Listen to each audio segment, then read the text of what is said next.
Bonsoir Christian Venard. Bonsoir à vous. À quoi correspond l'ascension à ne pas confondre avec l'Assomption, mon père, hein? Vous avez bien raison à ne pas confondre puisque l'Assomption de la Vierge Marie ne serait possible que s'il y a eu avant l'Ascension de Jésus, qui correspond 40 jours après la résurrection du Christ, au moment où Jésus remonte vers son Père, au moment où il remonte au ciel, après avoir eu cette période, j'allais dire, très intime avec ses disciples, avec les apôtres, avec la Vierge Marie, 40 jours pendant lesquels il a, d'une certaine manière, continué de les enseigner. Il leur a donné en quelque sorte un testament avant de disparaître, dit l'Évangile, à leurs yeux dans une nuée. Et à ce moment-là, un ange, lui, apparaît aux apôtres, à la Sainte Vierge, et leur dit Hommes de Galilée, que regardez-vous donc? Le Christ est remonté aux cieux, d'où il reviendra un jour de la même manière. » Alors ce n'est pas un hasard que cela tombe tous les ans un jeudi, comme on dit plus communément le jeudi de l'Ascension.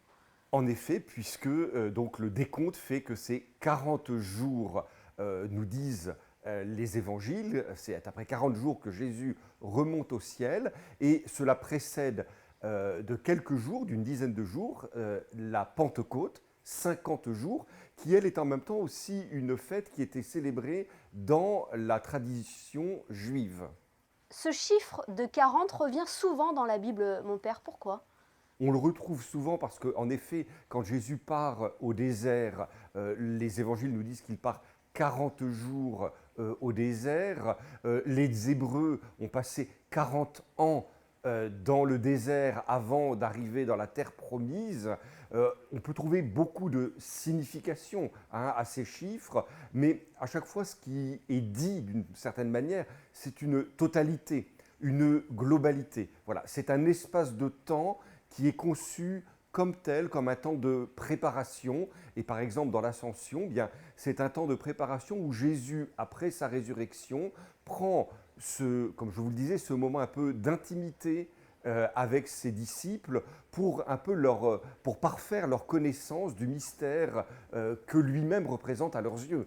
Un homme qu'ils connaissaient, qu'ils avaient côtoyé pour la Sainte Vierge depuis sa naissance, pour la plupart des disciples pendant les 3 ans de la vie publique de Jésus. Cet homme-là, ils l'ont vu un certain vendredi, une veille de Shabbat, ils l'ont vu mort sur une croix, et cet homme-là, ils le redécouvrent vivant. Vous pensez bien qu'il fallait bien 40 jours pour que Jésus puisse un peu leur expliquer, leur donner tous les éléments qui leur permettraient à leur tour de devenir des témoins de cet événement extraordinaire. La mort a été vaincue en Jésus. Un mot sur les messes, est-ce qu'elles se déroulent toujours avec un protocole sanitaire strict? Oui, pour l'instant, nous suivons les recommandations, bien entendu, du gouvernement princier. Donc, les protocoles sanitaires qui sont en vigueur maintenant depuis de nombreux mois sont toujours respectés.